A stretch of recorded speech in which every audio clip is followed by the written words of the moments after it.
Namaste everyone, I am Sweetie Agrawal. Welcome to Corporate Genie. Today we are going to talk about conversion of private limited into OPC. Last time जो हमारी last video आई थी उसमें हमने discuss किया था conversion of OPC into private limited. Today we are going to talk about conversion of private limited into OPC.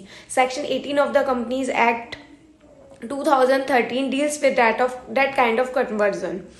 तो इस हम अपनी प्राइवेट लिमिटेड को ओपीसी में कन्वर्ट कर सकते हैं, बट इसके लिए हमें कुछ कंडीशंस को कंप्लाई करना पड़ता है.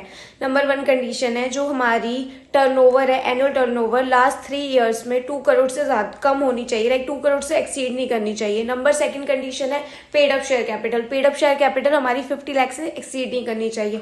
नंबर 3, अब हमारा ओपीसी में एक ही मेंबर रह जाएगा, वो मेंबर इंडियन होना चाहिए. डजंट मीन कि वो एक ही 2 थे अब एक फॉरेन है, फॉरेन से नहीं चलेगा, वो इंडियन मेंबर ही होना चाहिए.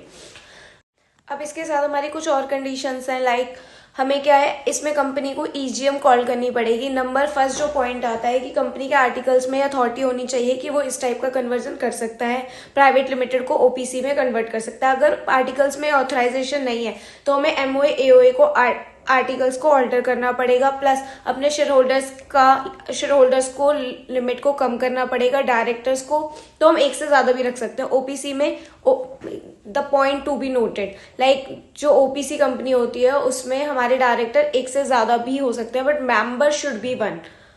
एक से ज्यादा मेंबर नहीं हो सकते.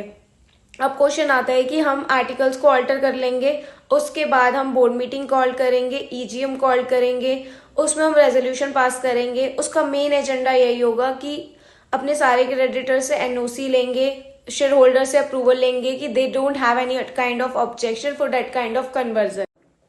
नाउ द नेक्स्ट प्रोसेस है जो हमने एसआर पास किया है ईजीएम में. अब उस एसआर की कॉपी हमें within 30 days from the date of passing of EGM, passing of SR, हमें वो उस कॉपी को MGT 14 फॉर्म में फाइल करना पड़ेगा. उसके बाद एक और फॉर्म जाएगा INC 6. उसमें मैंडेटरी है कि हमें एक एफिडेविट लगाना पड़ेगा, जिसमें affidavit that has to mandate. उसमें हमारे शेयर होल्डर्स और क्रेडिटर्स उनको कोई प्रॉब्लम नहीं है, उनसे एफिडेविट साइन कराना पड़ेगा that they don't have any kind of objection for such conversion.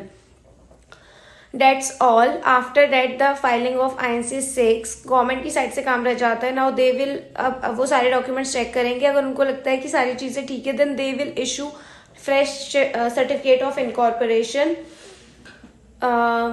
That's all. Thank you for watching, and for such kind of informative videos please subscribe Corporate Genie. Thank you so much.